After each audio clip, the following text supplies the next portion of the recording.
Mr. Gambetta, do you intend to make an opening statement?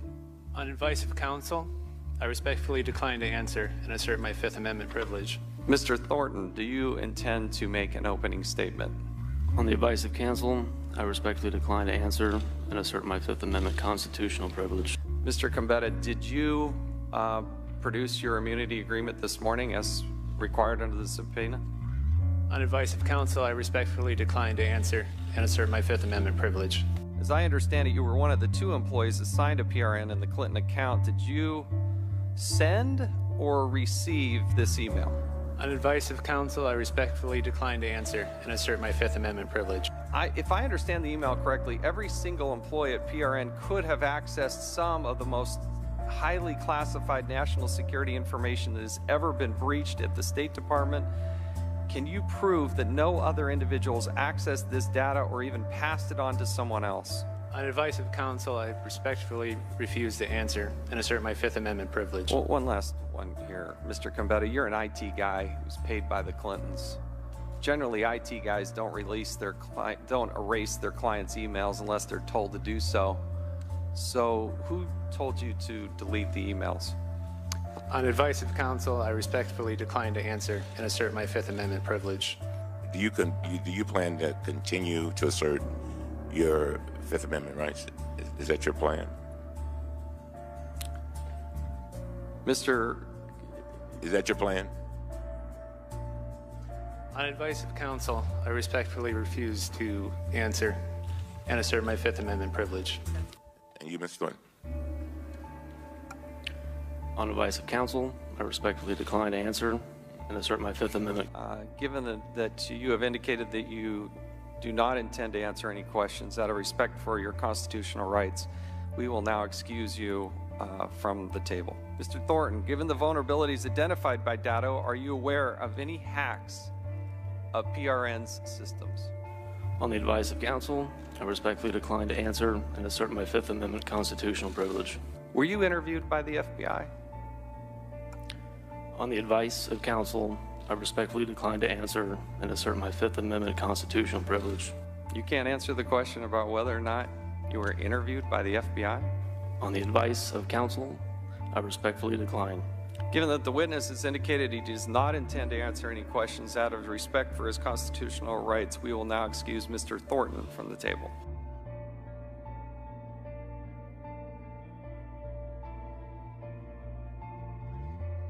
A masked and hooded pro-choice activist smashed pro-life signs on display at Ohio University. The display was created by members of a group called Created Equal. After beating the posters and objects with a club, the attacker turned toward a pro-life staffer who confronted him, threatening him with violence. Law enforcement was then called to the scene. Mark Harrington, National Director of Created Equal, said hooded and masked thugs behaving violently towards a discriminated minority brings back memories of the KKK. In this case, preborn babies are the object of the hatred. Ohio University police are still looking for the suspect. To the index of other news, in a home invasion stopped in its tracks, a woman in Georgia confronting 3 armed suspects, retrieving a handgun and exchanging fire inside her home. One of the suspects later died. Authorities tonight asking for the public's help identifying the 2 other suspects. Yahoo confirming a massive hack tonight. The web portal confirming today it believes a state-sponsored actor stole information from 500 million customers at the end of 2014. The stolen information could include names, emails, passwords. Yahoo is contacting users who may have been targeted. The FBI is investigating. And a type of bumblebee may soon be added to the endangered species list. Federal wildlife officials recommending the rusty-patched bumblebee to the list after the insect count has disappeared by 90% over the past 2 decades. When the State Department declared that Christians in Syria and Iraq were facing genocide, many hoped support for those communities would follow, but it has not. New Jersey Congressman Chris Smith has introduced bipartisan legislation that would provide relief to victims of genocide in Iraq and Syria and hold accountable those responsible. Advocates are surprised legislation is even needed to pressure Congress and the president to protect those communities facing annihilation. In the midst of this genocide, saving Christian and other communities that face extinction in Iraq and Syria is part of your mission. There is nothing unconstitutional, illegal, unethical, or unprofessional about prioritizing their need to survival as communities. They are innocent victims of a genocide. If these victimed communities are not receiving aid, you are not fulfilling your mission. Some also expressed grave concerns more Christian refugees have not been accepted into the United States. A high school teacher in North Carolina was placed on leave after pictures showed him stepping on an American flag. Lee Francis says it was part of a history lesson about the First Amendment. In a picture taken by the student in the classroom, you can see Francis with his right foot on the flag. Students say that he took the flag and placed it on the floor before stomping on it, and now many are calling the act unpatriotic.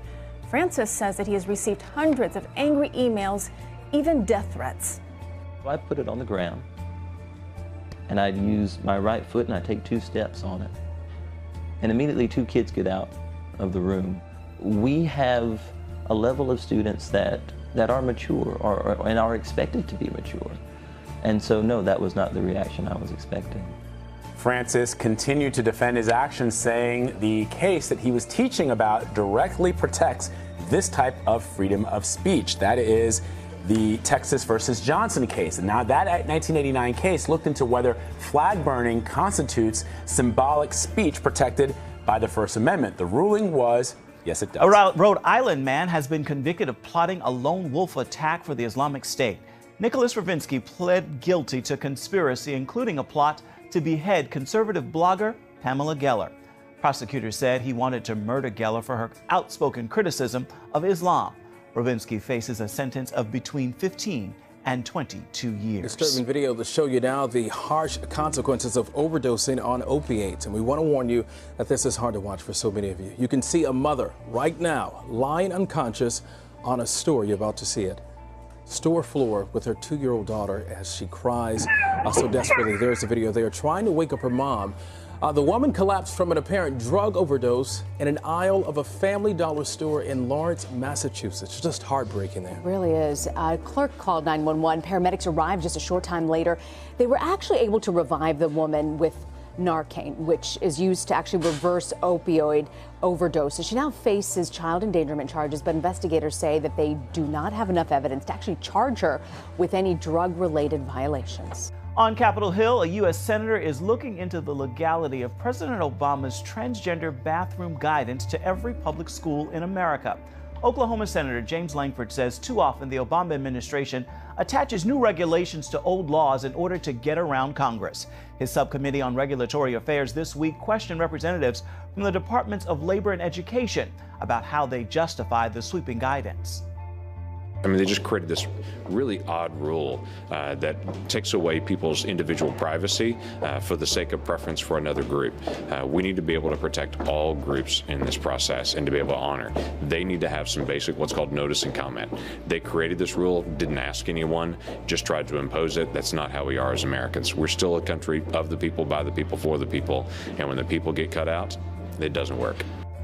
Last month, a federal judge in Texas blocked the president's bathroom guidance. The Supreme Court is now deciding whether to hear the case. Langford and other critics of the regulation say issues regarding bathrooms, locker rooms, and dorm rooms should be left up to local and state governments. President Obama vetoed a bill on Friday that would allow families of victims of the September 11th attacks to sue Saudi Arabia. The president said the bill would hurt national security interests and that it could open the doors for people from other countries to sue the United States. But that isn't the end for this bill.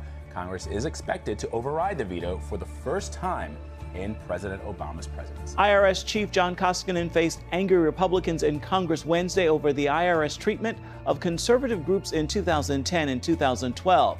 Conservatives are hoping to impeach Koskinen after accusing him of lying, ignoring subpoenas, and heading the agency that destroyed documentation. Congressman Jason Chaffetz of Utah told Koskinen he should pay the price for destroyed documents that are considered evidence. It was a mistake for those tapes to be erased, and I testified with the finance committee. committee. It was a mistake, but they were erased after a duly issued subpoena. That's where we have a fundamental problem. You issue 66,000 summons and email and subpoenas each year. You know how to dish it out, but you don't know how to take it. And so we issue a subpoena. We expect you to comply with it. After a campaign year of trying to remove Koskinen, Republicans still hope to... If you're a Christian and you come into the military today, be careful. Your worldview will come under attack. You know why he knows this? Well, it happened to him. Chaplain Motter was told to hit the road and clean out his desk after the Navy didn't like his counseling on preaching the biblical view on sexuality and marriage. Motter fought back and he eventually won. But once again, another Christian under attack for their biblical beliefs. The Brody Files' Abigail Robertson spoke with the former Navy chaplain recently here in D.C.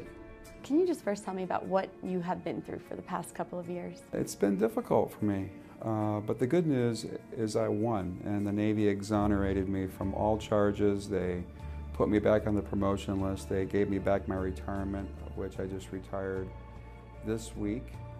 So I'm speaking to you now as a retired Navy veteran. But a couple years ago, I was detached for cause, brought up on charges for being intolerant, that I didn't care in private counseling sessions. After 19 years of no blemish on my record, doing great ministry to our armed services men and women, the culture shifted and policies have changed, but Scripture's not changed. So in private counseling sessions, my responses to faith, family, sexual questions as an ordained minister in the Assemblies of God on active duty as a Navy chaplain, those weren't received the way they had always been received in private counseling. They were taken out, there were charges filed. They fired me from the job, and it was an 8-month ordeal. But I just want to thank the Lord for His faithfulness, because the church stepped in. So I thank God for that it was a religious liberty win. It really wasn't about Chaplain Wes Motter per se. And so the Lord has opened up other doors. There's more positives that have come out of it.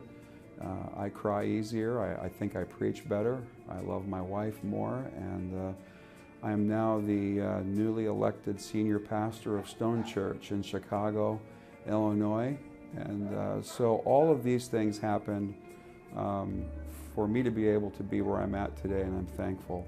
I'm thankful for that. After you won your case, first of all, what was your reaction to that? The first thing I did when I got the paperwork, I drove home, tried to not be emotional, and I hugged my wife, and I held her, and we cried, and thanking and praising God for His faithfulness, because really it's nothing short of a miracle.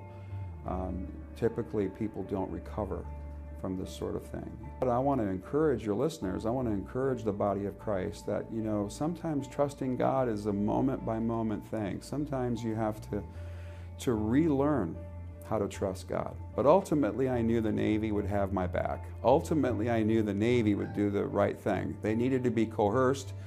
I thank God for the First Amendment, our Constitution. We have good laws on the books to protect people from religious liberty attacks, government discrimination. So the body of Christ can be encouraged and strengthened in knowing that there's the big church out there. And when the church comes, when God uses the church, we have a great country. We have great laws that protect us.